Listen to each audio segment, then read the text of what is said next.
अध्याय 13 प्रकृति, पुरुष तथा चेतना। अर्जुन ने कहा, हे कृष्ण, मैं प्रकृति एवं पुरुष, क्षेत्र एवं क्षेत्रज्ञ तथा ज्ञान एवं ज्ञेय के विषय में जानने का इच्छुक हूं। श्री भगवान ने कहा, हे कुंती पुत्र, यह शरीर क्षेत्र कहलाता है और इस क्षेत्र को जानने वाला क्षेत्रज्ञ है।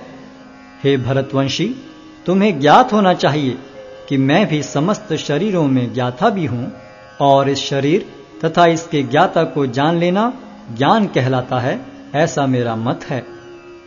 अब तुम मुझसे यह सब संक्षेप में सुनो कि कर्म क्षेत्र क्या है, यह किस प्रकार बना है, इसमें क्या परिवर्तन होते हैं, यह कहां से उत्पन्न होता है, इस कर्म क्षेत्र को जानने वाला कौन है और उसके क्या प्रभाव हैं।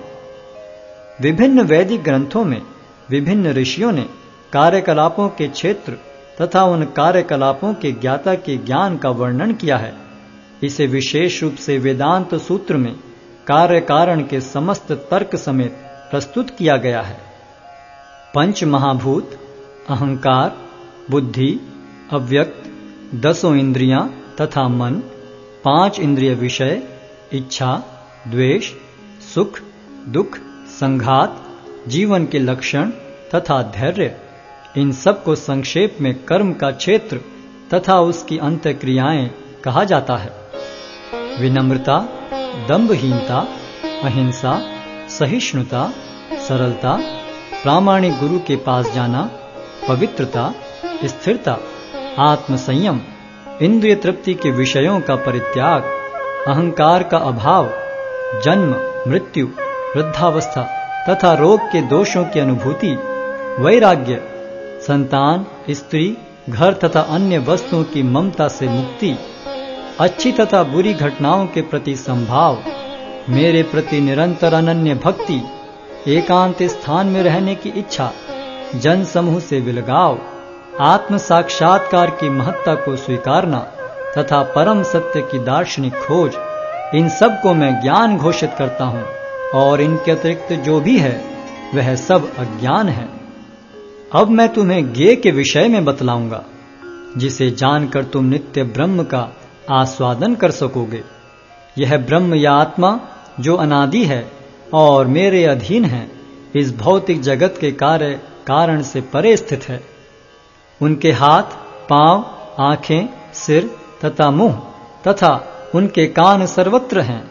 इस प्रकार परमात्मा सभी वस्तुओं में व्याप्त होकर अवस्थित है। परमात्मा समस्त इंद्रियों के मूल स्रोत हैं, फिर भी वे इंद्रियों से रहित हैं। वे समस्त जीवों के पालन करता होकर भी अनासक्त हैं। वे प्रकृति के गुणों से परे हैं, फिर भी वे भौतिक प्रकृति के समस्त गुणों के स्वामी हैं।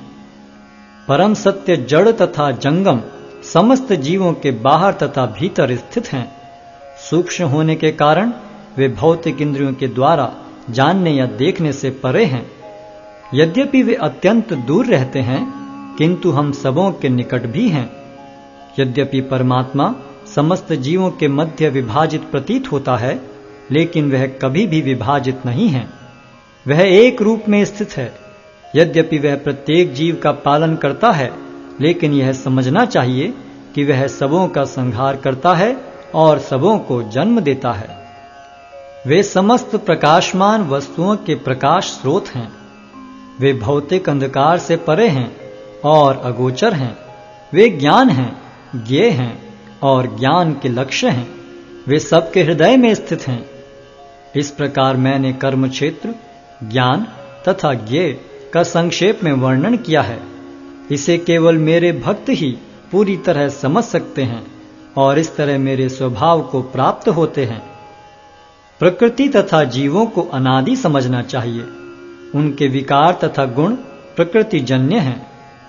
प्रकृति समस्त भौतिक कारणों तथा कार्यों की हेतु कही जाती है और जीव इस संसार में विविध सुख दुख के भोग का कारण कहा जाता है। इस प्रकार जीव प्रकृति के तीनों गुणों का भोग करता हुआ प्रकृति में ही जीवन बिताता है। यह उस प्रकृति के साथ उसकी संगति के कारण है।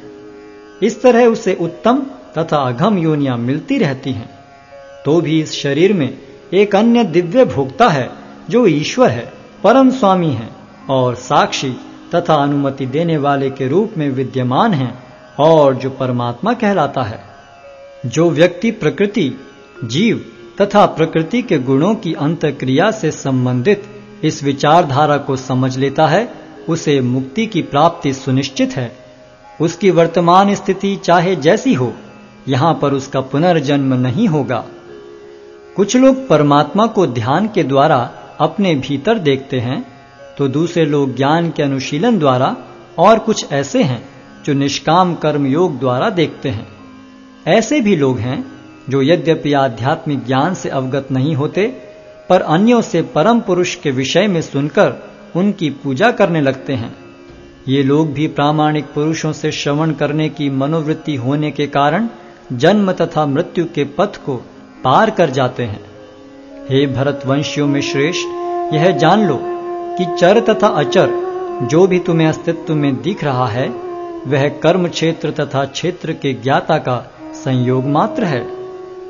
जो परमात्मा को समस्त शरीरों में आत्मा के साथ देखता है और जो यह समझता है कि इस नश्वर शरीर के भीतर न तो आत्मा न ही परमात्मा कभी भी विनष्ट होता है, वही वास्तव में देखता है।